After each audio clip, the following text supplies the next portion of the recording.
Okay, hello everyone. Today we'll be talking about Far Cry 2, which came out in 2008. Why are we talking about Far Cry 2? I want to talk about its immediate strengths, um, and I want to talk about its relation to kind of the history of game development. Because I think this year is an interesting year, and maybe a little bit of last year, for kind of resurgence of more dynamic gameplay. So, um, to give you an idea of what's going to be in this video, Stalker 2 and Dragon's Dogma 2 are coming out. I really wanted to play Stalker 2 closer to the beginning of this year since they announced it was going to be Q1 2024, and that was not to be the case. And I didn't want to quite get into Stalker Anomaly again. I have installed that and I have played a little bit of it, and I found it to be fantastic, having never played the Stalker games in the past, but I figured I would do Far Cry since it's a little bit more approachable, and just because other YouTubers have done such a great job with Stalker Anomaly that I don't feel like I could contribute anymore to that game. And Dragon's Dogma 2, so both of them feature really dynamic, physicsy relations to the world, and I thought that would be interesting to use Far Cry 2 as an example. I consider Dragon's Dogma 2 to be nothing less than the Gnostic gospel of westernized action RPGs done by Eastern companies. And I think that while Elden Ring and while From Software is sort of the canonical four gospels, Dragon's Dogma is the Gnostic gospels that when you get older, you decide to read out of curiosity, out of religious curiosity. And therefore, I think that Dragon's Dogma 2 could be the more interesting one for older, more veteran gamers. I'm a big fan of Dead Rising. That's probably my favorite Capcom game, the first one. So I'm a little weird when it comes to Capcom. I think a lot of other people have different tastes in other places. I loved that Dead Rising game, and I played it around the time that I played Far Cry 2. So let's get back to the game at hand. Sorry I took you on the runaround. So Far Cry 2 is... I have some notes here that we could talk about. It's part of the Far Cry series. It's open world. You kind of represent typically like an outsider coming into this tumultuous, conflicting zone, in this case Africa. And I have here some recorded footage of the beginning. I have gotten rid of a lot of the parts where I failed. I was playing on the hardest difficulty, the infamous Redux difficulty. I'm playing Far Cry 2 with the Redux Realism mod, which makes a lot of good changes to the game, including cleaning up the graphics, adding textures and objects, and removing a lot of the filters, which in Starfield and in Far Cry I really hate filters. And we'll talk about that a little more when we talk about some of the visual problems with Far Cry 2. But in the course of the series, Far Cry 2 is really polarizing. Typically, a lot of people either, I hate the phrase love it or hate it, but I think it is a proto-modern Far Cry. Far Cry 3 is the one I think that really nailed the formula with a quite charismatic but dangerous antagonist. The environments it nailed as well in Far Cry 3. So Far Cry 2 does a lot of risk-taking in its design that I really appreciate, and some things hold out better than others. I'm keeping the VLC player like this instead of going full screen, just because when I tried to go full screen, maybe I'll show you here, I lost HDR for some reason once the VLC overlay went off, which you may not be able to see that, but Actually, I'm looking at the screen and I'm wondering if I can get away with it. I don't know, I just don't trust it. But I lost the HDR whenever I did that. Maybe someone with better technical knowledge can understand that. The reason for that better than I can. But in any case, there you go. So one thing I do like about Far Cry 2, we can talk about some of the things, I guess, that's very different compared to the rest of the series, is that there's no experience points necessarily. There are diamonds in this game, and you can collect them, and then you can use them on your equipment. So very much like Outward, we could say it's a role-playing game that is totally focused on the edifice outside of your character. and not necessarily any inner or core being. I do like the movement of the Far Cry games once you have leveled up your character a lot. So I do like the iteration that they've done there. I just didn't like the amount of that gaining experience in order to get all that. I kind of wish that you could just have all that immediately and not have to worry about grinding or levels or whatever. I do think there is like a bridge too far when it comes to leveling up and Ubisoft's reliance on progression and grinding. In Far Cry 2, the goal that you have is that you're trying to take down the Jackal, who is an arms dealer. The game combines like other influences from like Joseph Conrad's Heart of Darkness and Apocalypse Now, and so you're entering this dark world and you're trying to find the Jackal, and can you keep your sanity throughout all that? And so you learn throughout this that maybe the Jackal's not so terrible of a guy. I don't actually remember much of this story, but it's hard for me to justify anything that he does. Right now I'm going through the tutorial, and so here I am, I believe, unlocking a safe house for the first time. One of the polarizing aspects of this game compared to the other Far Cries is that the safe houses will clear, but guard posts will repopulate after an hour. And that combined with sort of the area design, I think leads to a lot of frustration. We should start with some of the strengths. So here I have in my notes, I played one of the games that I played a lot was Far Cry 2 when it came out on the 360. I would say Far Cry 2 is the first game that I researched. So before this, I was just a kid. I was in my adolescence, and I would just get games. I would literally go to GameStop and I would pick up games. So I worked at a hardware store and I purchased my Xbox 360 in early high school, and I saw Elder Scrolls Oblivion at a friend's house, and that's what caused me to get the Xbox 360. Was that I remembered my time with Morrowind, and so I picked up Oblivion, and that was my first Xbox 360 game. It was only later that I would research games and take a look at them to see what I thought of them. And Far Cry 2, I had heard some stuff on the internet, and this is kind of early YouTube, I guess. I don't remember, but I had heard about their new engine. I had seen the way that they had done fire. And so my friends and I had gotten very interested in what this game was doing technologically. It seemed like such a huge technological leap. And when I played this game originally, I messed around with the editor in the game, the level editor. I'm not sure you could place enemy combatants. I would just like to build stuff. I would just like to try and make realistic areas and geography, and I found it really quite iterative and really intuitive. And in some ways, I thought this would be the future of gaming, was this creative content mixed in with developer content. And a lot of games do that still to this day, but not nearly as much as I thought it would be. I played a lot of Time Splitters too, and so I got a lot of that creative content from that as well. So over time, I've really liked games that have allowed me to make things. I've made a Door Kickers 2 campaign for myself and some friends, and so that part of this was really interesting. So here I'm about to clear a safe house. As you can see, I was looking at the guard post behind me because I had a feeling that once I opened fire, they would be drawn to this area. And I think this is a really good example of the dynamism of Far Cry 2. I think this probably does happen in the later Far Cry games, so I'm not saying that this is alone in that regard. And as you can see, it happens, right? So then I get pinched because I didn't see this guy. So I make a concerted effort to push and attack this guy, and then I decide to use it as cover.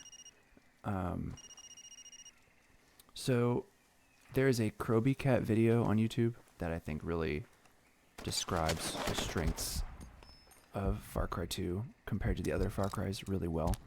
If you haven't seen any of Crowbcat's videos, those videos take older games and their dynamism and they compare it to new games.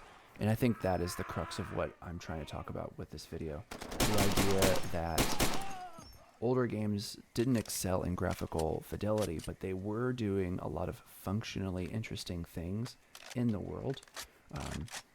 And so that video, if you want to go and watch that, I think that would be a good visual representation. But I can give you in words what are some things that can happen, and you'll see that throughout this. So ragdolls are a lot weightier. Their objects seem like they move around a lot more. Branches are a lot more interactive. They can get chopped. They can fall from trees during a firefight, so you can kind of see the world dynamically change in that regard. The enemy AI is a lot more responsive and creative. And a lot of those functional things were meant to supplement their graphics. But somewhere in the 2010s, you get the sense that the functionality of games sacrificed themselves for this resolution war, where there was an attempt at visual fidelity. I don't think it's quite so cut and dry, and we'll talk about some of the weaknesses with this game. Here I'm trying to do whatever needs to be done in order to have this outpost or this guard post unlocked, and I can't figure it out, so I think I give up. And there's a video of the differences between Grand Theft Auto 4 and Grand Theft Auto 5 that's also very similar, where your interactions with NPCs, with citizens of the city, and having played both of these games quite a lot, people get that feeling that the games are very different, but they're not able to describe it. And so those Crowbcat videos just do a very good job of explaining the unconscious feeling that something is missing. Now, does that mean that if players don't notice, does it matter? So if a tree falls in the forest and no one is around to hear it, doesn't make a sound. So perhaps developers know deep down that most gamers will not notice the differences in AI in this way. And so they take shortcuts that make it easier for them to make other bigger things, bigger environments, more progression. So it's a trade-off. I happen to think that were I to choose, I would choose this trade-off instead of whatever else has been done in the Far Cry series. I've played Far Cry 3 and Far Cry 4 pretty heavily. I have not played Far Cry 5 and Far Cry 6. And the feeling that I get from especially Far Cry 4 is that it is an incredibly beautiful game, and it has a lot of visual intensity, and that can be fun. But for some reason, I haven't stuck with Far Cry 4, and I've tried it multiple times. I have not been able to complete it, and I can't figure out why. There's something about the sterility of the experience. This feels more visceral. Equally, I don't think I'm going to play this again to completion. I did finish this back when I was younger, but I don't think I'll play it again, and we can talk about some of the reasons why. No experience from killing, I talked about that. Progression from exploring, we talked about the diamonds. There are diamonds scattered throughout the world, and as you collect those, you can spend those. So we'll talk about that later when we get there.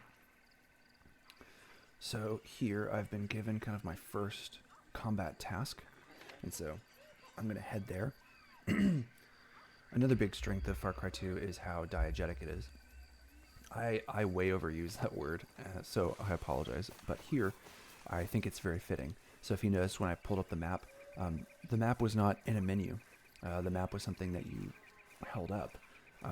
There are limits to this diegetic map system, because in Far Cry 2, you kind of have to annoyingly shift between multiple maps. And so you can kind of see the limits of that system. In this mod, I have removed the player position from the map. Instead, it just shows up on the GPS. And I think that's really cool. it makes it a lot more difficult to kind of triangulate your surroundings. But I like the diegetic map system. I like the. I don't necessarily love the healing system. I feel like it's. I sort of understand that like using a syringe is a minor um, healing process that heals fully, and then if you're in a major situation, you have to kind of like take a bullet out of your. They try to make it very visceral, taking bullets out of your knees or like cauterizing a wound or whatever, and that takes longer.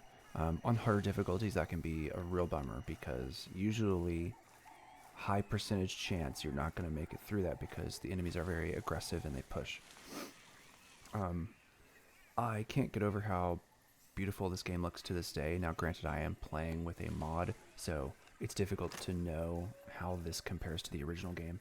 This mod increases the terrain loading distance, so you get a lot more foliage, shadows further, you get a lot more trees further. Um, so you get all those assets further in to create this sort of density, which will prove to be a problem, and I'll talk about that. Um, the diegetic feel of looking at things and marking them on your map. Um, there's not really any loading times except for when you travel on a bus, when you die. You can go outside and inside of buildings, and that's done with a context-sensitive button press, and your character just goes in, and your character will holster their weapon if it's a peaceful area, if there's no intention of combat. Um, I really hate this moment because I'm busy scouting, and like those enemies would clearly be able to hear a cell phone. Um, this is my first combat encounter, so we can talk about that kind of in the immediate sphere.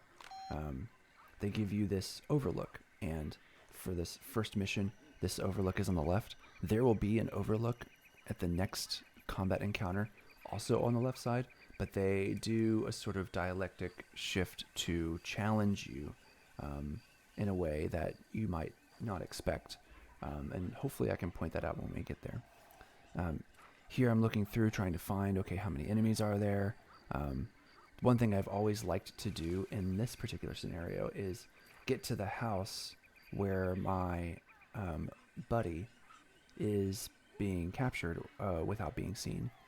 Just because I think it is something you can do, and I don't think it's something that the developers intended for you to do, which we'll talk about later.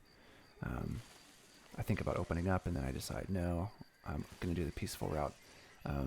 It seems kind of odd that you can break out a buddy without taking out anybody, because how, of course, would you and your buddy be able to get out? There is a buddy system in this game, which I think is very interesting. So if you go down, your buddy is able to help you if your buddy is rescue ready. And so there will be a kind of a set piece cutscene that will play of your buddy picking you up and taking you to a safe place sometimes. And then you and your buddy have to fight it out afterwards to stay safe. Sometimes in this instance, your buddy can go down, and then you have to decide whether to give a syringe or to kill them. And if they're gone forever. And I think this is a very weird and interesting system that they never capitalized on. And I think this is largely due to the fact that they added co-op. I think perhaps maybe they wanted to add cooperative play early on, but they couldn't find a way to make it work given the intensity of the technology on display. Maybe I'm wrong. Maybe they never intended it. But I think co-op was a good choice, and I think this was a good proto choice given the time period. I will say that I think that the harder difficulties in this game particularly are too hard. I think it actually runs into some of the intended exchange of fire between the player and the enemy. We'll talk about that in the drawback section again. So a lot of drawbacks that I'm talking about in the strengths category, so I apologize for that. Let's see. Weapons have trade-offs, so this is something I never quite understood in the later Far Cry games, is that once you get certain weapons, they are incredibly powerful, and these are kind of those signature weapons. Here in Far Cry 2, weapons are very cut down to the bone, right? There's not a lot of attachments. And if there are attachments, there's kind of one that signifies it as that weapon compared to another weapon. So there's one assault rifle that has some kind of ACOG scope. There's one pistol that has a suppressor. There is one long rifle that is quiet, that is a dart rifle. So as you can see, that there are different things that have trade-offs. There is a long rifle bolt action, but it's a loud rifle. So you really do have to choose between those weapons. You can have an RPG. Okay, so this is me.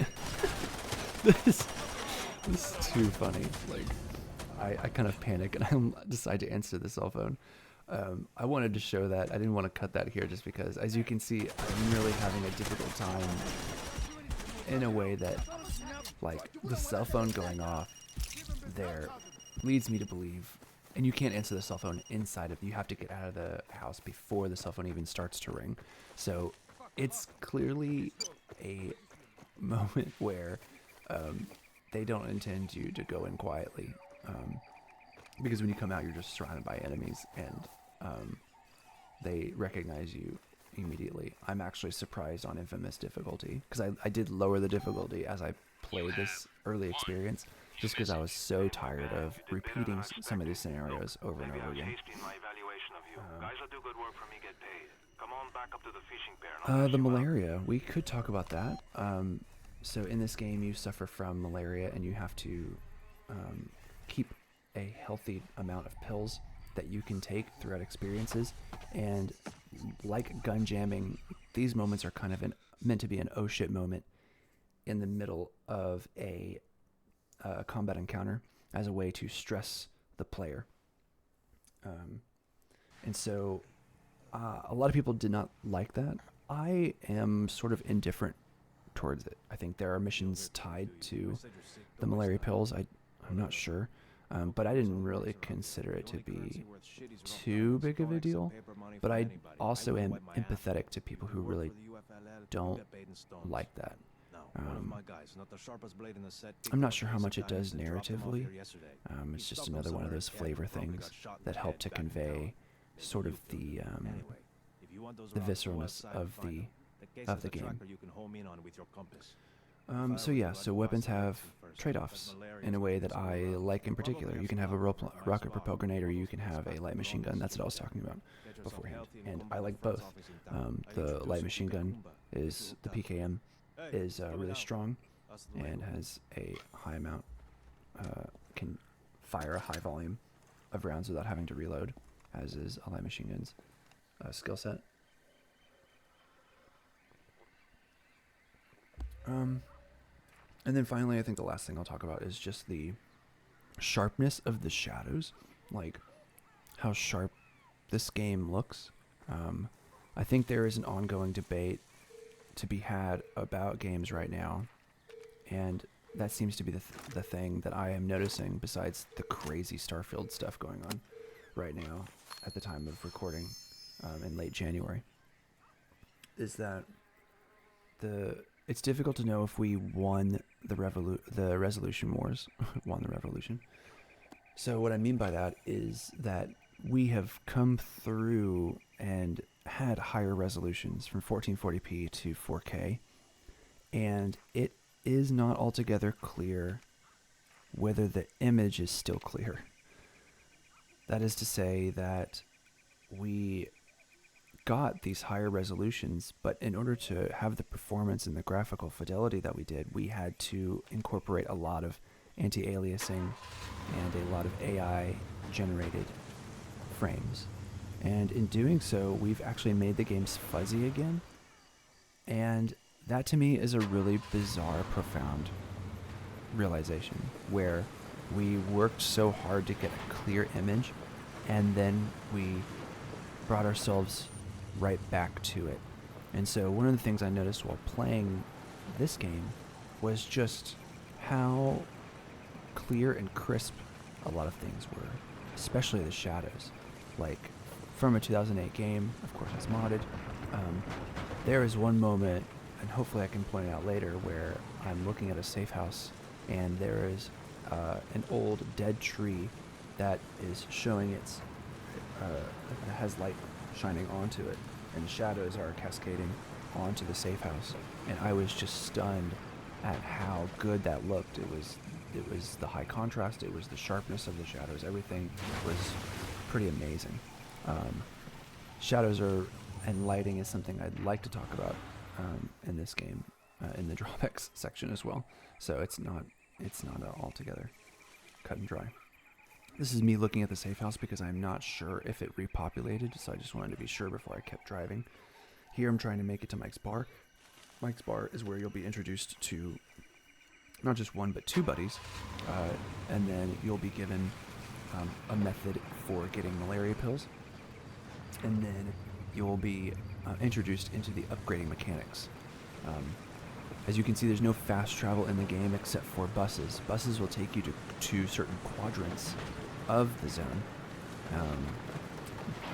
but you have to get to the bus stations in order to access that. So I am a big fan of diegetic fast travel options, things that are placed in the game that are world relevant. Of course, you never see buses maneuver throughout the world like you see with ox carts in Dragon's Dogma 2, so we've come a long way. So I think if there's going to be fast travel in a game, it should be diegetic. And that seems to be another big debate that is still raging to this day. Okay, am I done with strengths? I think I've talked about everything good about this game that I liked while playing it. Yeah, so let's talk about the drawbacks. Color issues. So when this game came out, playing on a CRT, playing on lower resolutions and with the filters, I think one of the things is IDing your targets and how difficult it is in this game. And I had a problem in this game of finding enemies and killing them. So in Far Cry 3 and on, they give you a lot of indications for an enemy and their location. So if they spot you, of course, they have that insignia on the HUD that shows you that you are about to be spotted. There's no feedback there in this game. It's simply just them opening fire. The AI will talk to each other and you can hear movement, but the ambient movement is not nearly loud enough and is not nearly constant enough to where I couldn't detect a direction until they started blasting.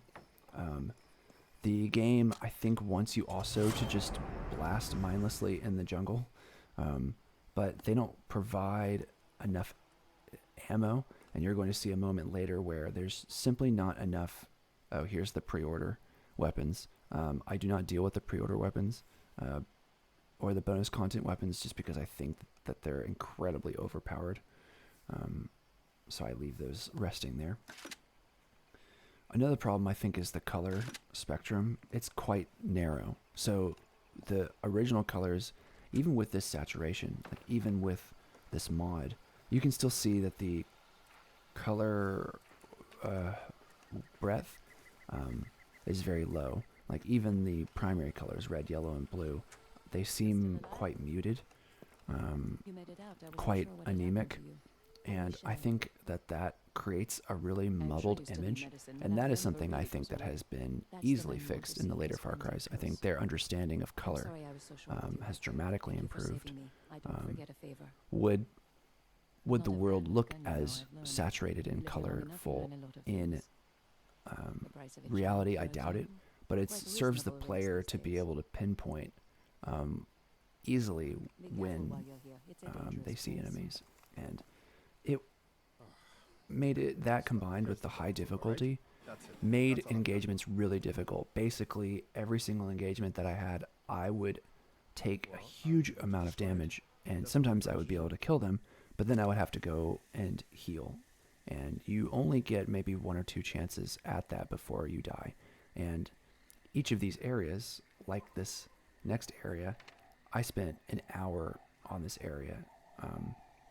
Now, to be fair, the game does offer multiple avenues. So here I am doing the optional buddy mission for the game.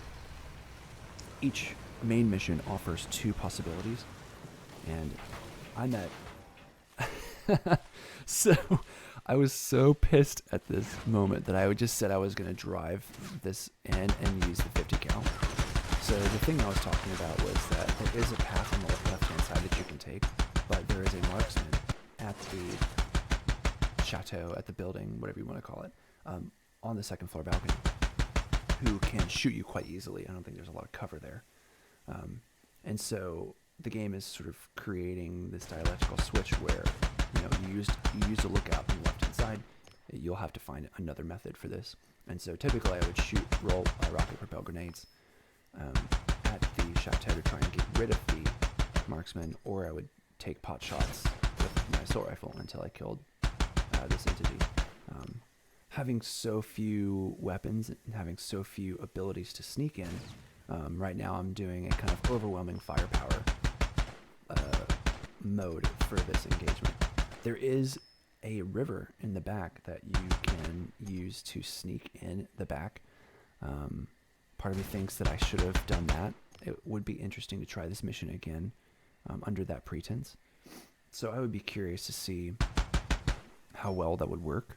But I do love that they offer multiple methods for this engagement. Here I'm just taking it head on.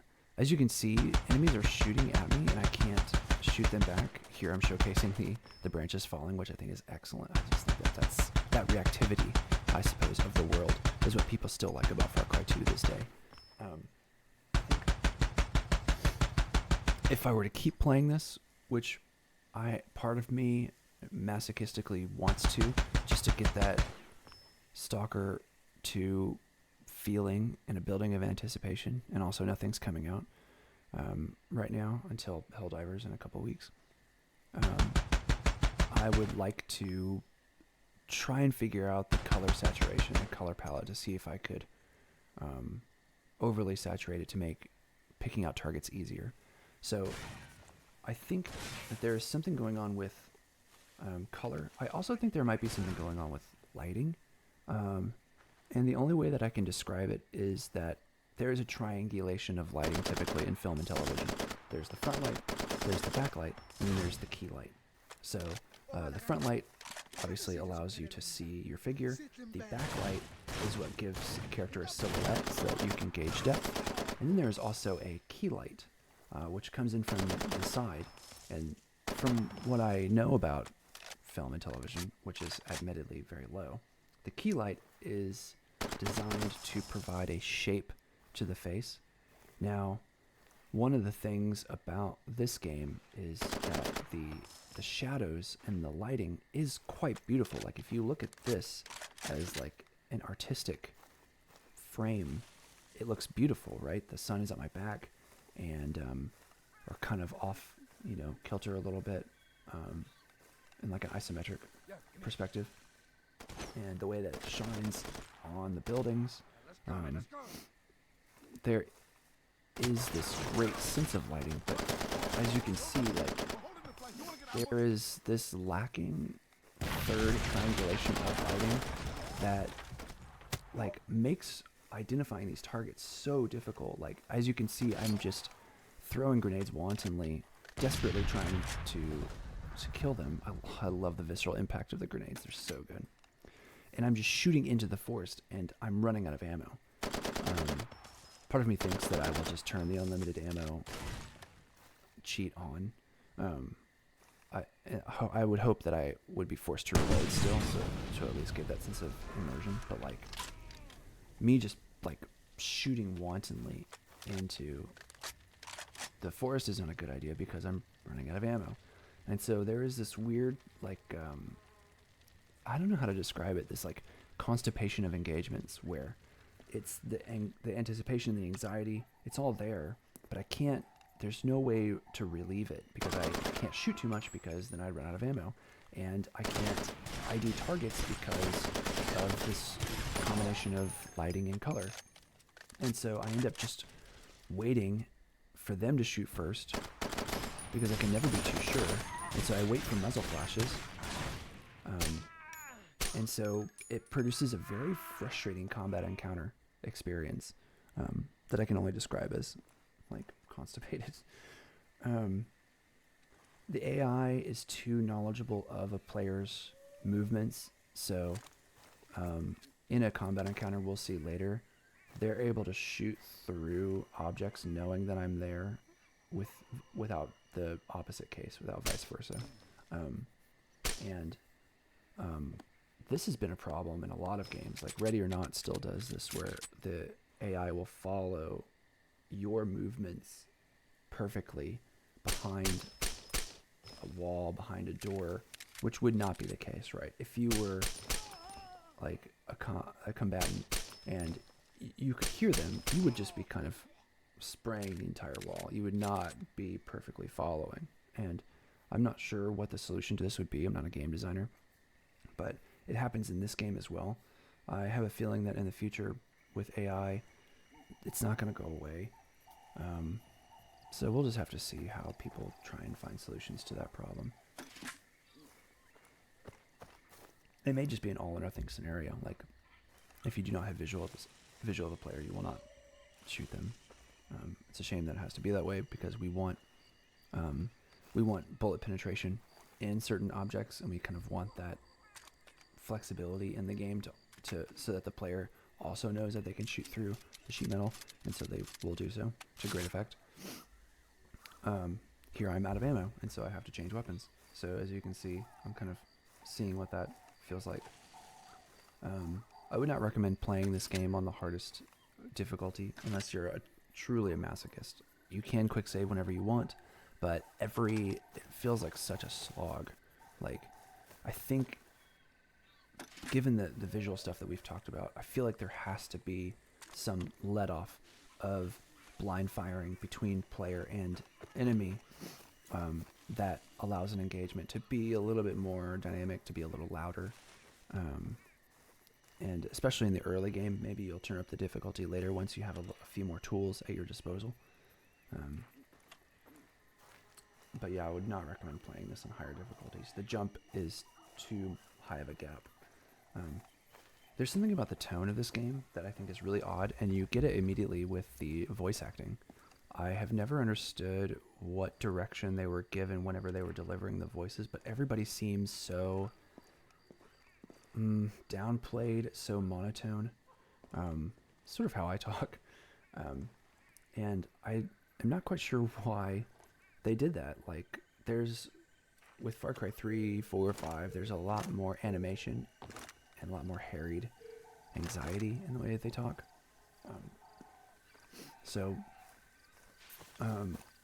It's clear that they had here I'm trying to get up to the briefcase, and I don't realize that there's a way around.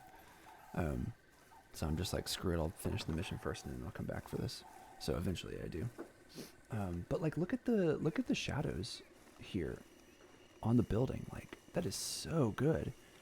Like, there are a lot of games where whenever Digital Foundry will do a look at them, they'll show shadows like that and they'll be like, wow, look how modern this technology is. And I sort of feel it right now with these shadows. Like, they don't look fuzzy, they don't look pixelated, they are just like clean as shit shadows. So here I am trying to make sure that there's nobody in here so that I can do this secondary optional mission to supposedly make the primary mission that I'm working on easier. It didn't feel easy, I can tell you that. It felt still difficult as hell. I usually always chose the buddy missions, and I don't remember if there was a benefit for it. But I always chose it because I think it helps build history with your buddy. There will be a moment where you'll see some nighttime gameplay, and I think that the nighttime in this game is not a true night, so it lacks contrast. Now, to be sure, I think it may have been a disaster to have the nighttime that we if we were to have that true night, can you imagine being able to ID targets in that sphere? But I do like Dragon's Dogma and Dragon's Dogma 2 and what they're doing with like a very dark night, and I would have liked to have seen that here. If you wanted to do that, you would have to turn down a lot of the brightness settings once night hit, and then turn it up when you got it again. So I suppose there is a workaround, but it's not ideal.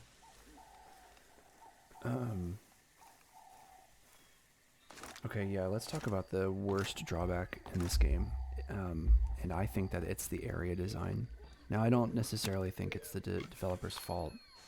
I think, similar to a lot of games in this period, there is a problem with loading in assets and with keeping assets. So eventually you don't want loading screens. So in order to sacrifice for loading screens, you have to design areas with sight lines that will keep a player from seeing things in the distance. And as a result, Far Cry 2 feels very tight and labyrinthine, especially in these high density jungle areas, so that they can have so many objects, so that they can have so many assets. And it makes the game very narrow, and there will be moments where when you're moving through the jungle, you do not have a lot of room to maneuver. Now, this is something that Far Cry 3, Far Cry 4, and Far Cry 5 handled magnificently, right? They were able to focus on verticality so that they could still take care of those sightlines, but they also managed to make the amount of area that you can maneuver a lot wider. I do think it's a trade-off, because in those games you just don't get the density of foliage you get here, and you don't get the interactivity of the foliage that you get here. So I don't think it was quite as successful as we like to think it is, but I do think that it was a choice that they had to make, and I understand and can sympathize with the choice. And that's where you get some of the polarity between people who like Far Cry 2 more and people who like the later Far Cry games a lot more. So I am curious about how this sort of level design will work for Dragon's Dogma 2 and for Stalker 2, because both of those games are open world, but they are definitely a little tighter, I think. A lot of players are worried about the openness of Stalker 2, the amount of area to cover. Some people think that, taking 100 hours to explore, they're worried that Stalker 2 won't have the density. Whereas in Dragon's Dogma 2, the director of the game and Capcom in general, both they had that same fear as well. And so that game is also going to be 4 times as large. I will be curious to see how they handle lanes, if they want to focus players into to funnel them into certain encounters, the way that this does. Because in Far Cry 2, see here again, I'm shooting where I think the muzzle is, and so then I just start throwing grenades, right? And that works. Look at the foliage that kicks up whenever you throw a grenade. I love it. So here's another safe house. I'm checking around. I'm scavenging. So the question of density. I think that Far Cry 2 is not a very dense game, while also being quite narrow in its area, and I think that's the worst of both worlds. I think you would want sort of the opposite. You'd want a sort of openness for the player to maneuver, but you would also want a high density of investigation. You'd want them to say, look at this, what's that, what's this?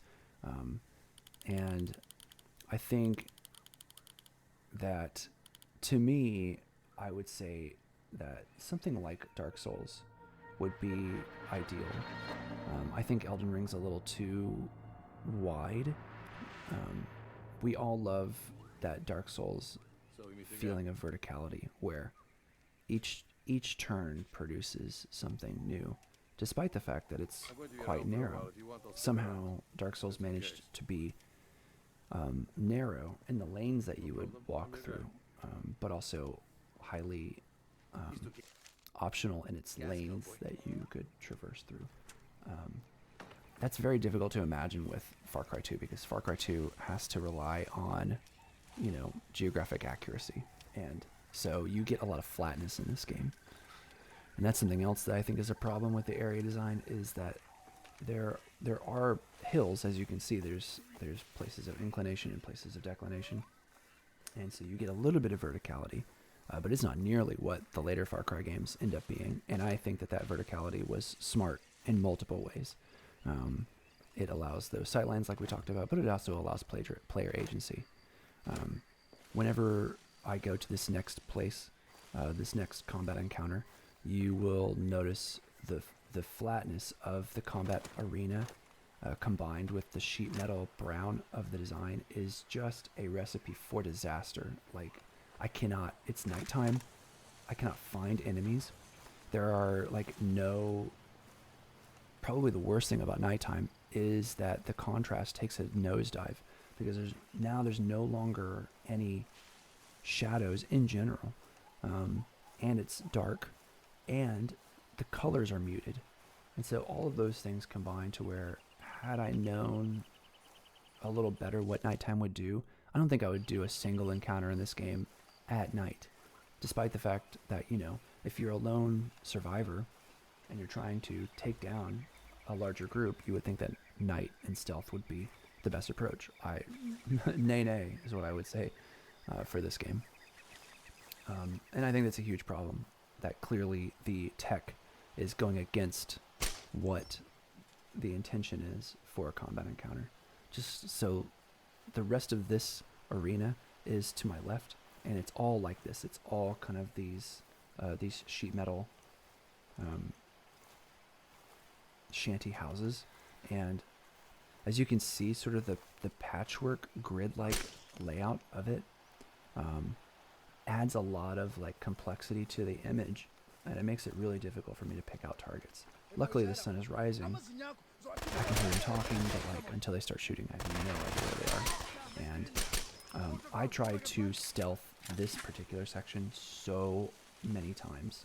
Like underneath this is just an iceberg of attempts. I'm showing this part because I'm about to die, and I get really cornered in all of these negative aspects of the systems together. So the darkness, having a hard time IDing targets, so I'm actually pushing back to the road so that I can reduce the foliage as much as possible as a factor when IDing targets. Man, they can take so many shots compared to me taking like 1 or 2 hits. There's a great moment here seeing the AI, so I have to finish off the AI here so that they don't get back up. I love little stuff like that. I think gamers over time have come to hate that sort of stuff, but I love it. I have 2 rounds left in this weapon, so I'm trying to look for ammo, and I can hear them, and I'm panicking, and I'm sort of like, I never really understood why that grenade goes off. Actually, I think it's the RPG shooting. So here's a twist. Instead of like a marksman deep into the combat arena, there is a rocket propelled grenade spot where they shoot you. So if you try to go left, you are a prime target, and they typically see you very well, and they start blasting if you go on the left. So I think that's interesting that there are like slight twists on the formula of do you go left, do you go right, where is the lookout point. That feels a lot more controlled, a lot tighter in this game. At least they tried. I just don't think that a lot of the tech elements combined together for the player. And to me, I think that's like a weirdly indicting and interesting thing about the game design is that the tech of Far Cry 2 was brilliant, but it feels like there was a gap between what the player is supposed to do in this great tech and then the tech improvements. So it seemed like there was not enough communication between those 2 elements of the game because the player ends up having to fight a lot of this. Now I've kind of talked myself into thinking maybe I can tweak the contrast and the saturation to where I can fix this problem. and I'm just not paying attention to it. So here I'm out of ammo, or almost out of ammo, and now I'm out of ammo, and I'm cornered, and that's it. And this happens so many times that I stopped recording, and you don't get to see me. I eventually shoot a rocket propelled grenade into the stash of weapons, and the thing I forgot was that there's no XP for killing. I just need to complete the mission. So I kind of rushed in, shot the rocket propelled grenade, blew up the stash, and I ran out. And so I think that comes into some of the last things I want to say about this formula, and kind of wrap up. So I do sort of wonder, and this is a highly subjective opinion, I do sort of wonder what the limits are of this solo open world shooting experience. One of the things that I think that the Stalker A-Life system does really well is that it creates consistency of factions and different encounters. And then the later Far Cry games introduced the rule of thirds. That's a visual term that has nothing to do with what I'm talking about. But just that there's a triangulation of enemies. So in Far Cry 3, you're part of a resistance movement. And the great thing about that is that it creates a feeling of ambiance with, you can hear shots in the distance, which gamers love. This is why we have the battle royale genre, right? They can hear shots in the distance and they can respond to it. But it also helps assuage the problems that I was talking about with the combat encounter to create a little bit more dynamism.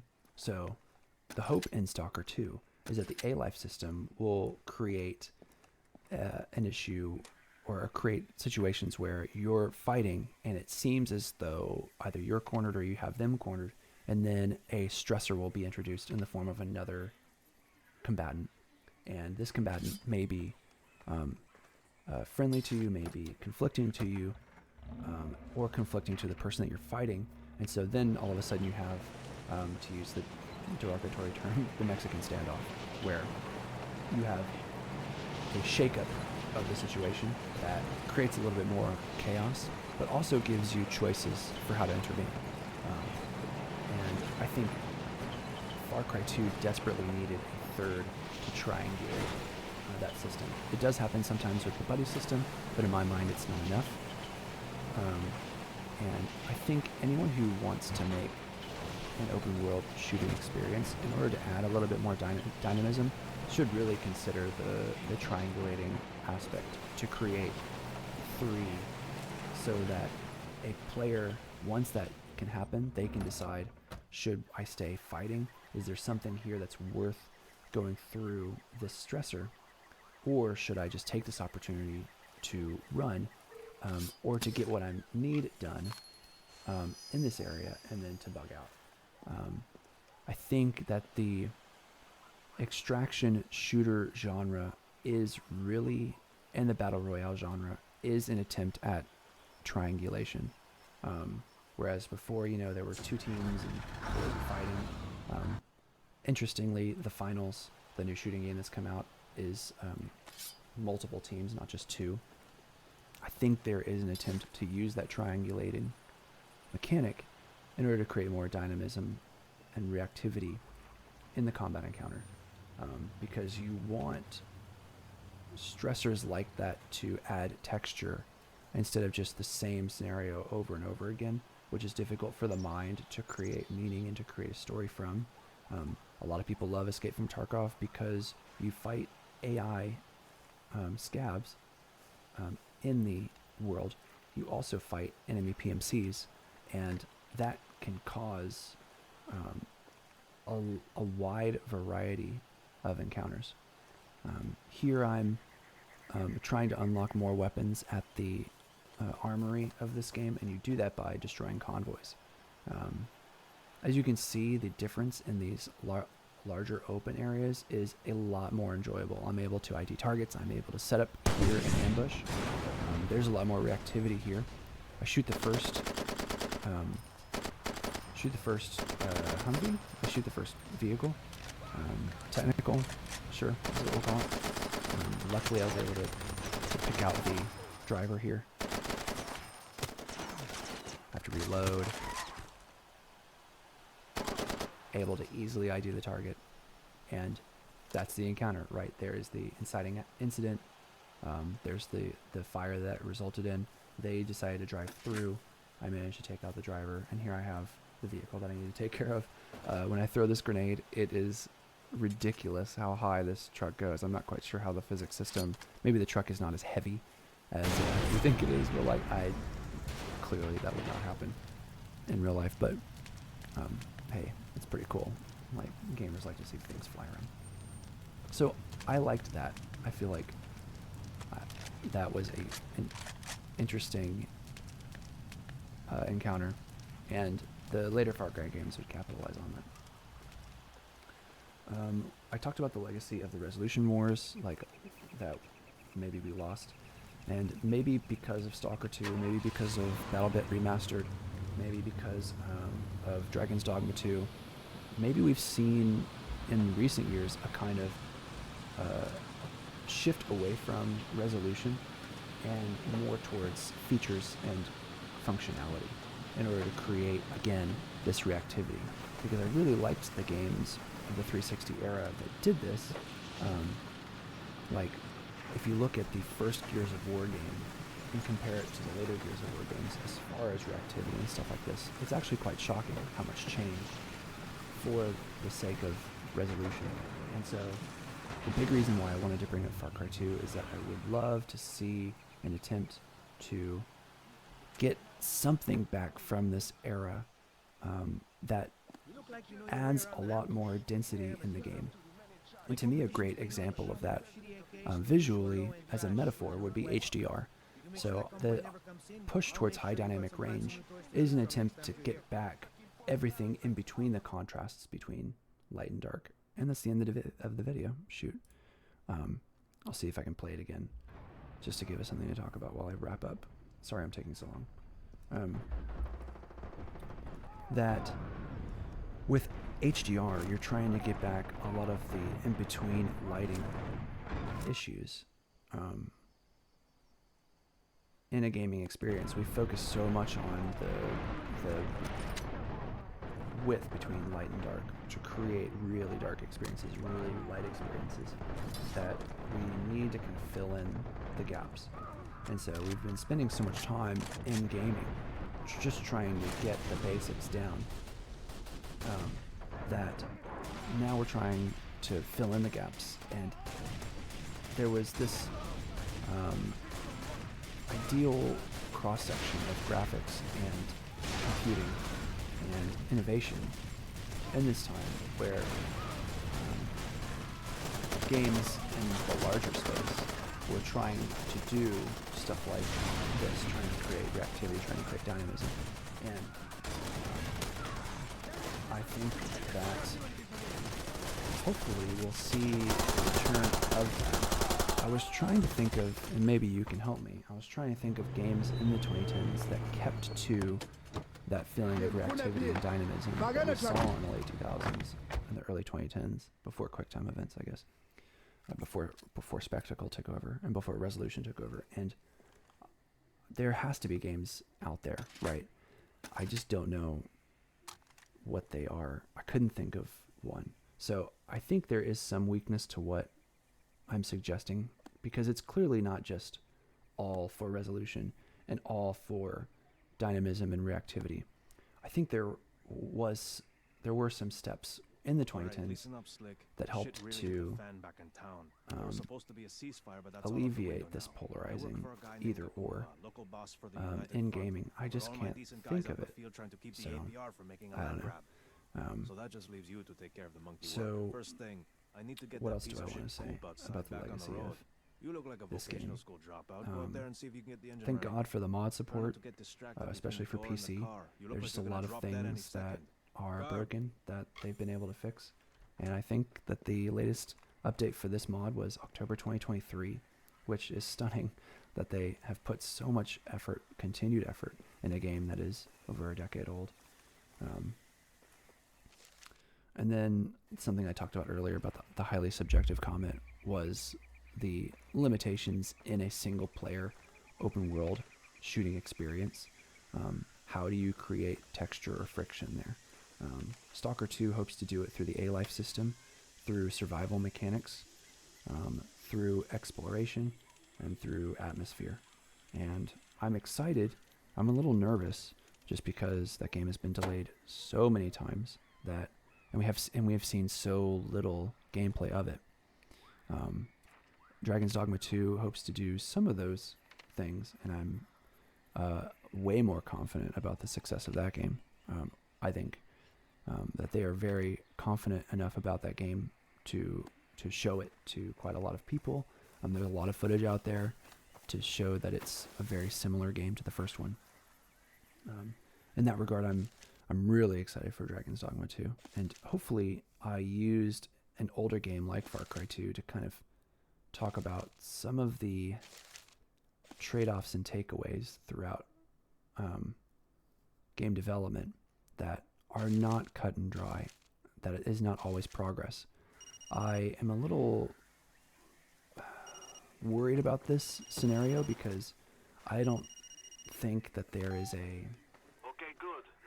like I don't want to have the conservative argument that older games are always better, because I think that there has been such improvement in games, not just in their fidelity, but in the complexity of the way the player is able to express themselves in the game, that I think it's unquestionably the right call that for the most part games have improved.